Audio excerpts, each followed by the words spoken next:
going to tell you how to overcome your biggest fears. But first, you have to know why they're hurting you. First, I'm going to tell you 3 reasons why. Number 1, limitation of potential.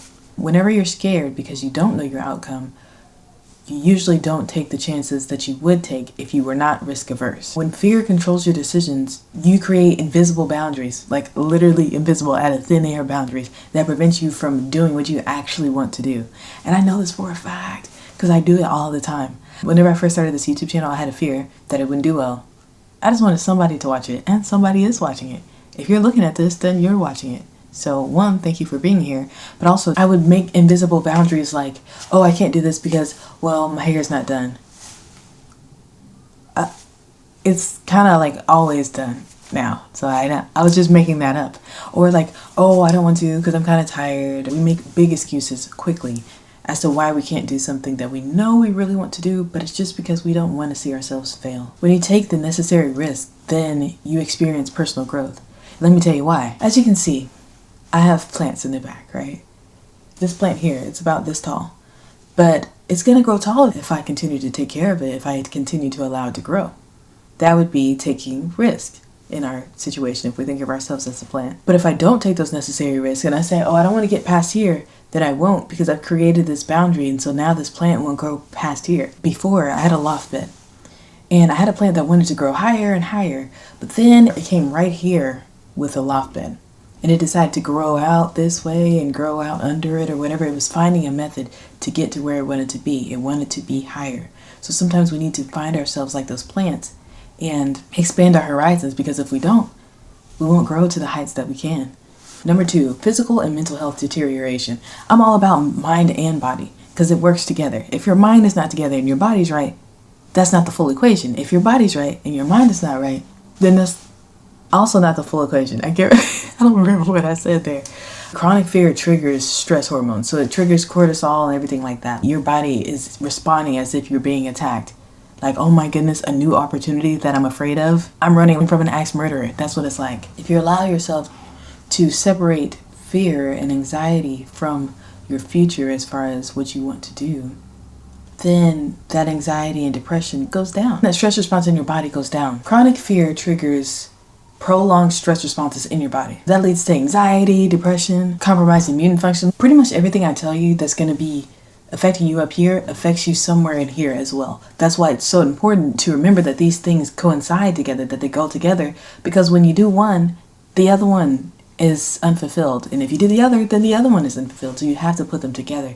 Think of your mind as another body that you have to take care of. And number 3 is relationship damage. Fear-based behavior often translates into things like control, mistrust, or avoidance. That makes barriers between some authentic connections that you could be making because you're pushing away the people that would be able to support you or the people that you could support. And why does it do this? Whenever you are afraid of one thing, it starts to catch on. Like you start a fire and then it starts to catch on to different little sparks.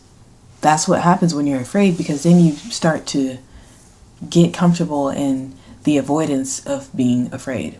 When we're afraid, we avoid. That's what being risk averse is. Being averse to risk means I'm not willing to take risk. Even if I think that it's good for me, I don't know for a fact, so I'm not going to do it. And I've done that so many times. I've done that so many times where I was like, you know what? I want this result. Sometimes we get stuck on the result and we don't want the actual steps in between. I want to skip steps. I want this result. And I want it like tomorrow. Really, I wanted it by yesterday. That's the problem. So sometimes it's about patience. We have to remember that things are a process. Whenever we find ourselves rushing success, we become more fearful, because the more you strive for success, the more uncertainty there's going to be in between that time, because you're going to have to jump from your spot. You're going to have to make leaps. And sometimes you just need to make baby steps. Here are the 3 reasons why you should get out of your comfort zone and overcome your fears. Your comfort zone will be just as big as you make it. As soon as you get comfortable, expand that. I know. It's like, not that you never can be sitting in comfort and having gratitude, because I always say, have gratitude for where you are.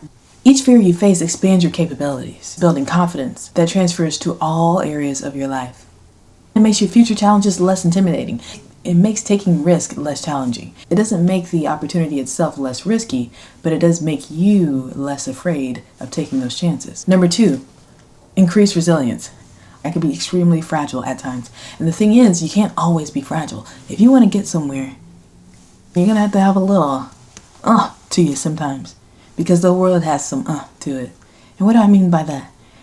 Confronting your fear builds your emotional health and adaptability. It equips you to be stronger. It is equipping you with the knowledge. If you've never faced a difficult situation and then you come in contact with a situation, you're going to think it's the worst thing in the world. That is exactly what's going to happen. If you've never faced adversity, you probably can think of somebody right now that you know has had it kind of easy. So whenever something comes along, you're like, man, that's nothing. But they're distraught. That happens to us sometimes. There are certain things that I have dealt with better than others because I've been in different spaces where I'm like, oh, I've never encountered this before. I used to get great grades when I was in school. Whenever I was in elementary school, I skipped a grade, but I also had the help of my parents. So the first time I didn't really have that, the C's started rolling in. I started questioning my abilities. But because I took the opportunity to say, you know what, if I did it before with the help, surely I can do it without the help. Then I started doing better. I remembered I had to make it known to myself that I was actually capable of doing that. But you won't know what you're capable of if you never try. And 3, authentic living. Moving beyond fear allows you to make choices based on your desires and your values, rather than avoidance. So then it leads to greater fulfillment and fewer regrets. Live life with no regrets. I'd rather say, you know what, that was kind of a dumb idea, but I'm glad I did it because now I know it's a dumb idea, versus, man, I wonder what that would have been like, and I have no idea. Most people in old age will tell you, live with no regrets. My mom, she always tells me, oh, I want to live with no regrets. And I used to think, like, you'll never know if you're going to live with no regrets. Like, you're not going to know until you're older if you're living without regret. I don't know how to say that.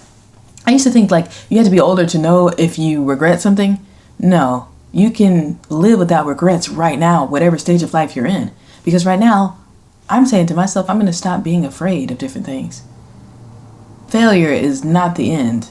But when you really believe that, then you start taking different chances. You start feeling like, you know what, maybe I can do this. And it doesn't mean that you don't fall, but you take those falls with grace. You're able to stand back up a little bit quicker because you know how to get back up. You'll never know how to stand back up after a fall if you've never fallen. Let fear avoid you. Don't be fearful. Allow fear to be scared of you. Allow your life to be full of opportunity and chance.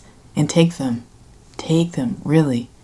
Because you don't want to look back and think, man, I really should have done this or I really should have done that. You want to be able to look back and say, that was quite the ride.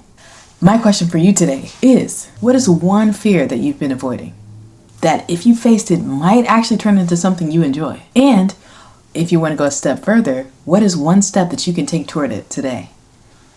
Now, if nobody has told you, I believe in you. See you in the next video.